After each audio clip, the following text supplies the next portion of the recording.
and welcome to this special edition of Roaring Fork Wellness Weekly. I'm Kimberly Henry.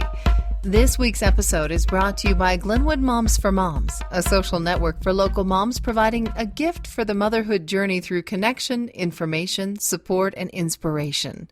Join for free today and spread the word to all your mom friends from pregnancy to grandmotherhood at glenwoodmomsformoms.com. That's www.glenwoodmomsformoms.com.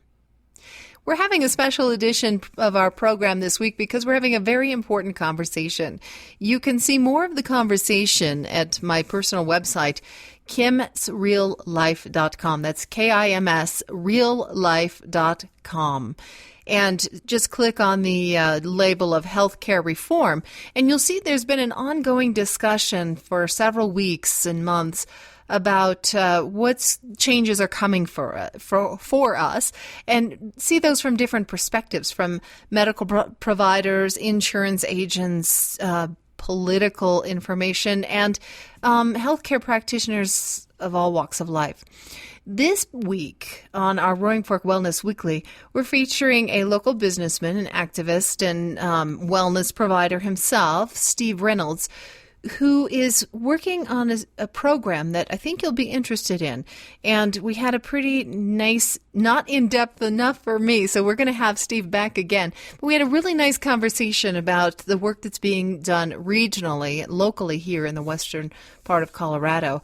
And I wanted to just get this out to you as quickly as possible. So we're making this podcast short and sweet this week as far as all the other content is concerned, and we're just going to focus on the conversation between me and Steve Reynolds. So without further ado, here we go. Hello, and I'd like to welcome to our podcast Steve Reynolds, who is a longtime local and has been in the fitness wellness industry for a long time in the Valley, as well as a lot of other ventures. Steve, welcome.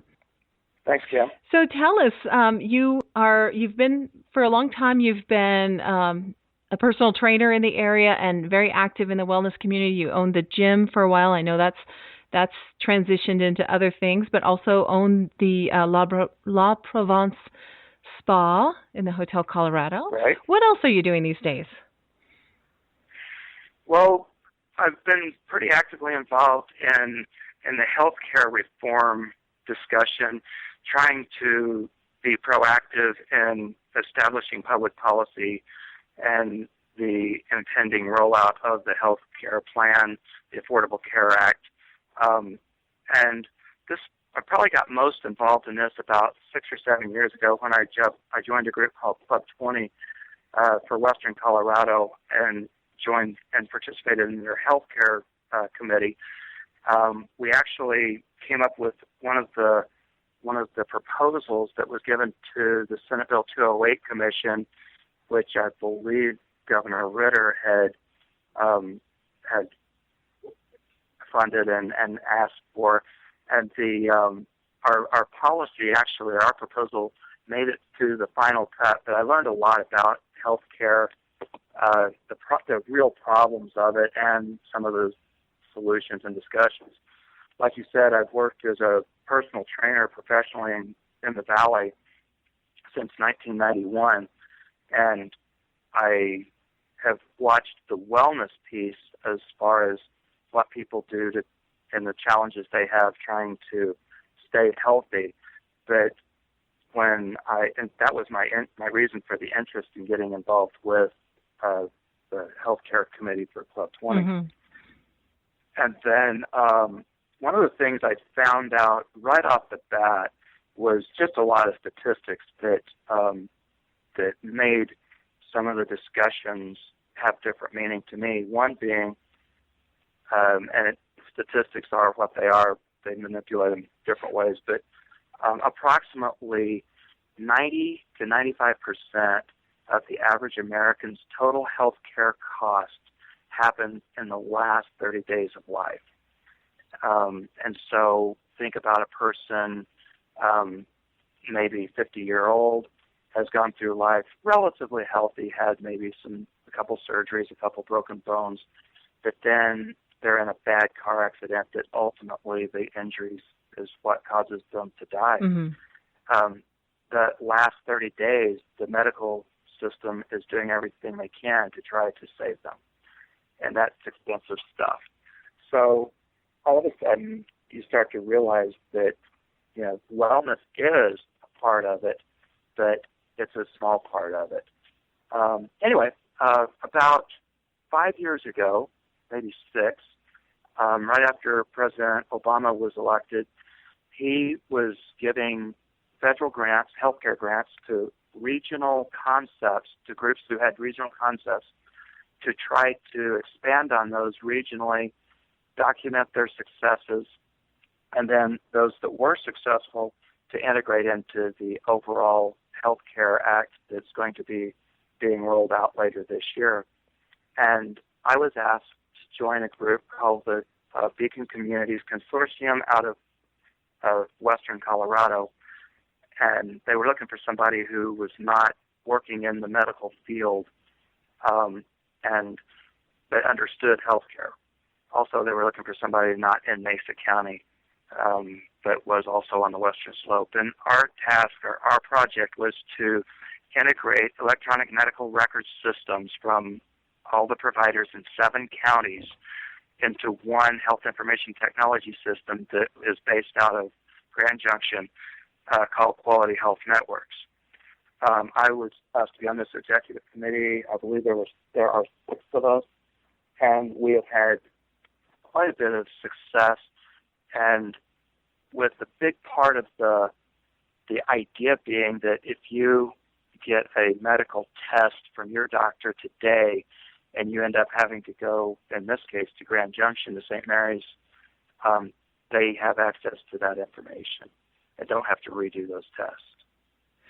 So that's kind of where the Beacon thing has come, and what my role has been in it. So just to be clear, the process or the program that Beacon is working with is taking medical records or making them easily available within Western Colorado, or does that go beyond Western Colorado? Our grant, the purpose of these grants was to regionalize local ideas. And so at this point, our group, we got a $14 million grant to expand or to consolidate those electronic medical records information into one record-keeping system just for Western Colorado. The idea would be, moving forward, if we could take some of the lessons we learned and roll that out and have it end up being more statewide or even national, which, of course, one of the big concerns that everyone has is respecting the laws of HIPAA and making sure that our medical records, have some level of privacy as well. Right.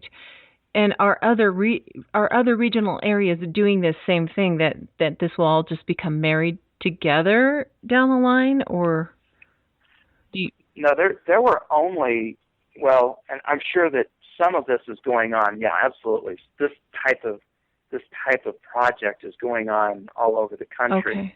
Okay.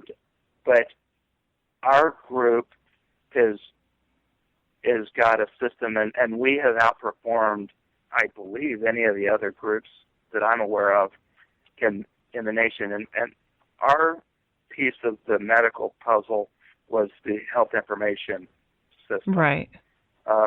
There's other things going on with it, but our piece is that I know that Cleveland has a relatively successful model.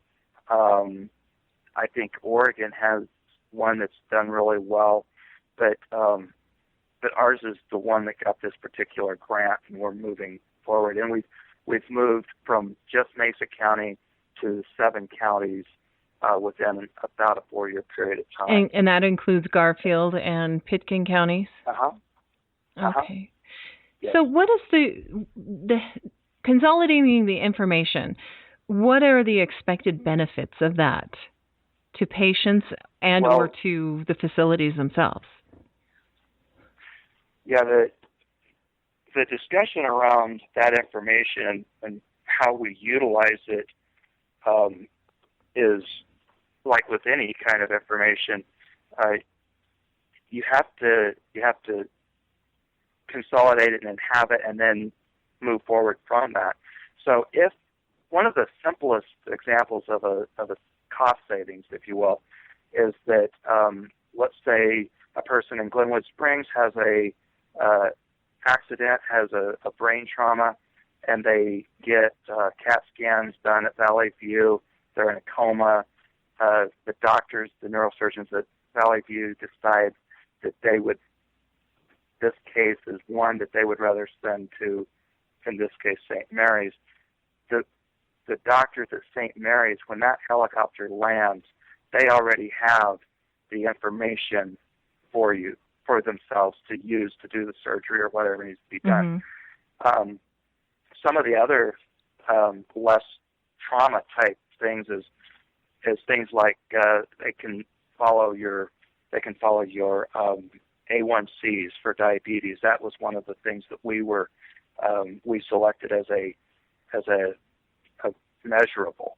So if a person is at risk of having diabetes, then they can measure that. The other thing that's really big about in rural areas is something called telemedicine. Mm-hmm. So not so much in Glenwood Springs, for example, but think about somebody who lives way out in the boonies, like up outside, halfway between Meeker and Rangeley. Right.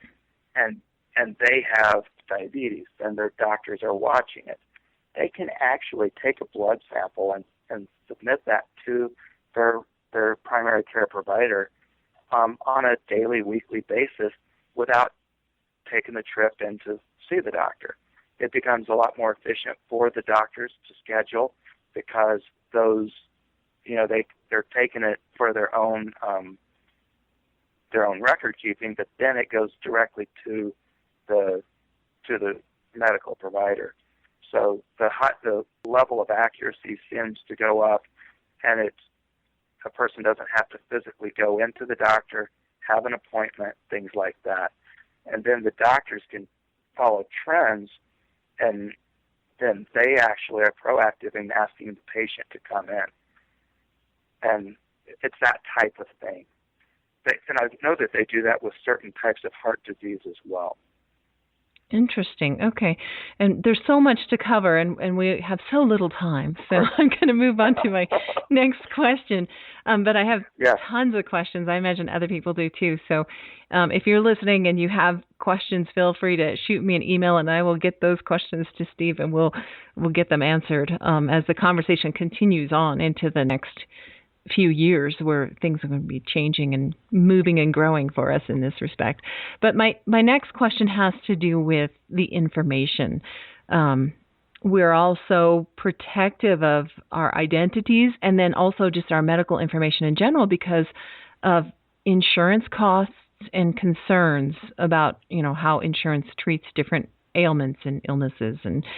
And with the Affordable Care Act, my understanding is that the federal government is going to be much more involved in insurance practices. Mm-hmm. So has your group thought about how this information is going to be treated and accessed by the government or insurance companies?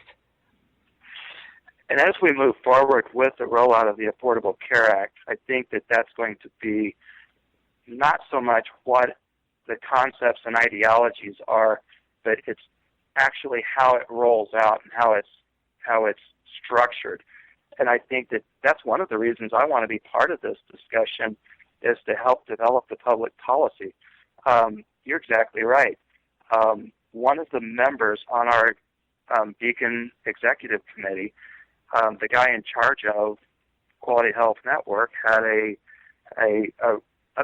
misreading. It was a mistake on a lab test, mm-hmm. which ultimately ended up getting to his doctor, and he actually contacted my friend, who said, "No, that was a mistake. They called me in and asked me to retake it and do it again." So how we set up the parameters about the use of this information is huge, because one of the big parts of the Affordable Care Act is that that people cannot be denied insurance because of pre-existing conditions. I think that's a huge step in the right direction, because currently a person might have a condition that they don't want to tell anyone about, and therefore they don't get it treated. Right. And it just gets worse, and what might be resolved with, let's say, $5,000 to $10,000 worth of medical care today might be $100,000 to $500,000 5 years from now, when it manifests in a much more serious way. And this happens in all sorts of arenas. I mean, almost any discussion that you could think about a person who has HIV or hepatitis, various types of hepatitis, that there are so many social implications because of those diseases. And the big question that is going to have to happen for the consumer and the citizen is that they're going to have to be convinced that this information is going to be used to help them, not held against them. And at this point, our system is really limited to the insurance providers and the medical profession. However, like you said,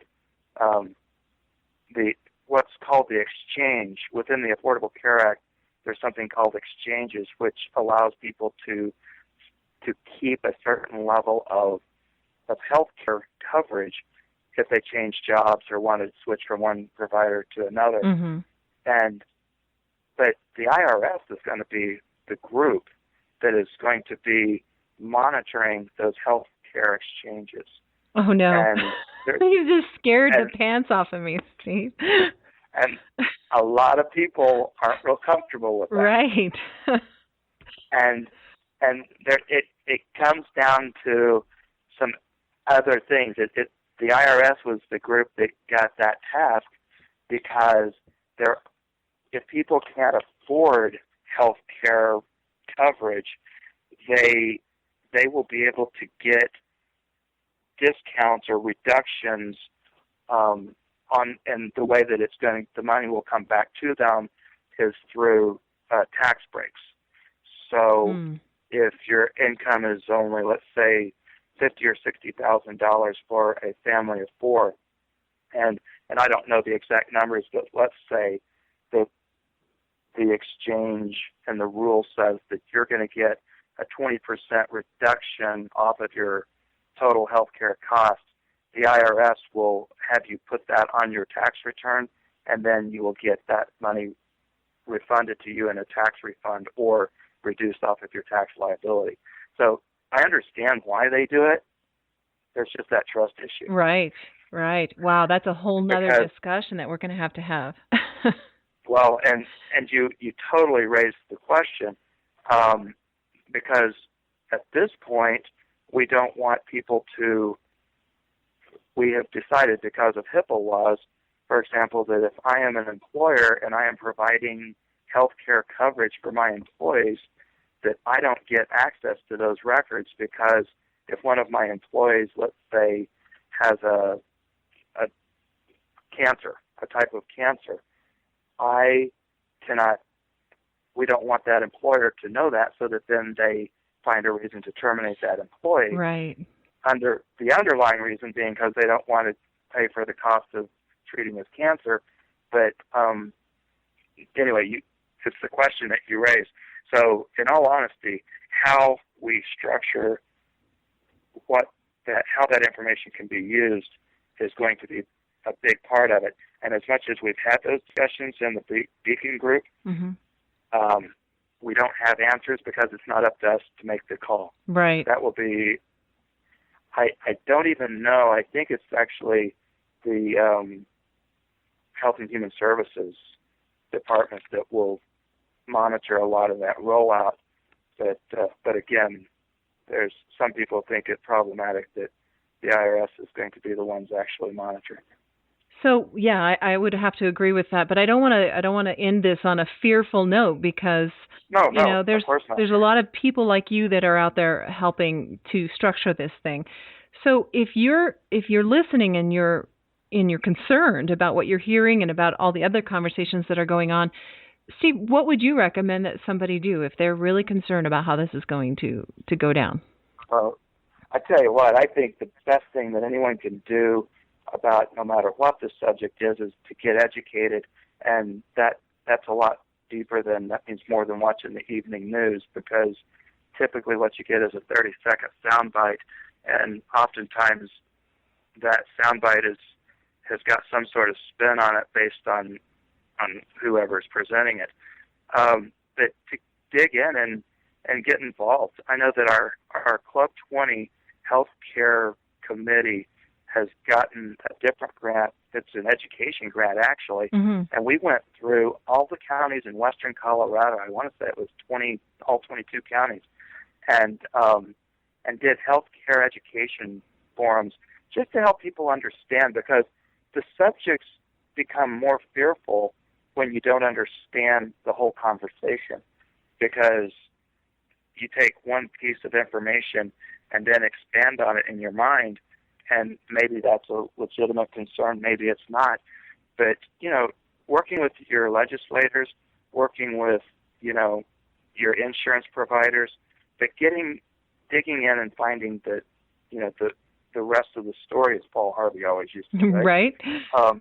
It can really help you to alleviate the fear with some information, with good information. But at the same time, they're very rational questions that we don't want. We want to make sure that what we have out there is used to help us and to actually bring down the overall cost of health care. We live in such a great period of time where, you think about the orthopedic surgeries that are done in today's world mm-hmm. while you're still awake. I mean, mm-hmm. You can have an orthoscopic knee surgery, and you can pretty much be back in the game within, a week or two. Check out somebody's knee that got surgery 20 years ago. It looks like railroad tracks the length of their leg. And because of our incredible health care and science that we have that, and it's expensive, but it's provided a much higher level quality of life. But at some point, we have to make sure that the cost associated with it doesn't bankrupt the whole country as well. You make some really good points. We have some really great health care available to us that improves our quality of life greatly over just 10 or 20 years ago. If we can all work together to continue to improve that and preserve it, what we have, then it's a win-win-win for everybody. Exactly, all the way around. Yeah. Steve, it's been really informative talking with you, and I hope that we can have another conversation down the road and get some updates and just see where things are going. That'd be great, Kim. And, I'll try to keep you informed so you can keep your audience informed of learning opportunities. I know that Glenwood Insurance and maybe the Chamber had a program last week, mm-hmm. and I had heard about it and then totally spaced it the day it happened. And that's where the real discussions happen. And get out and be part of the discussion. And medical providers, insurance providers are going to be good sources. But I do think it's important for all citizens to get out there. And if you don't like some of what you're hearing, get a hold of your legislators and your representatives. That's what they're for. And typically I find them very easy to get a hold of and very open to hearing constructive suggestions. Be part of the solution and not part of the problem. But they're out there and they'll listen. Excellent. Well, again, thank you, Steve Reynolds. And we'll post some information if you want to know more or you want some direction as to which way to go to find out more. I'll give you some information along with the show notes, and you can get in touch with me or possibly with Steve, or like I said, with some of your, or like Steve said, with some of your legislators who represent you and are charged with hearing you out and then taking that information into consideration as we make decisions about this process. So, Steve, thanks so much and have a fantastic day. Thanks, Kat. Talk to you soon. And that just about wraps it up for us. But I want to say, if you want to be part of this conversation, you can certainly visit my website for more information at kimsreallife.com. That's KIMS, reallife.com.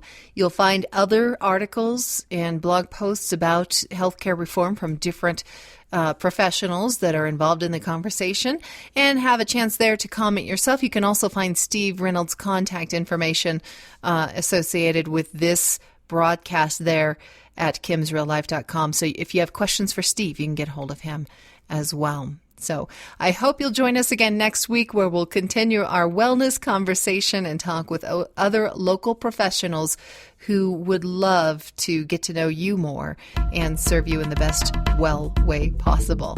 And thanks for listening to Roaring Fork Wellness Weekly. Find us online at roaringforkwellness.com. That's rfwellness.com. Have a great week.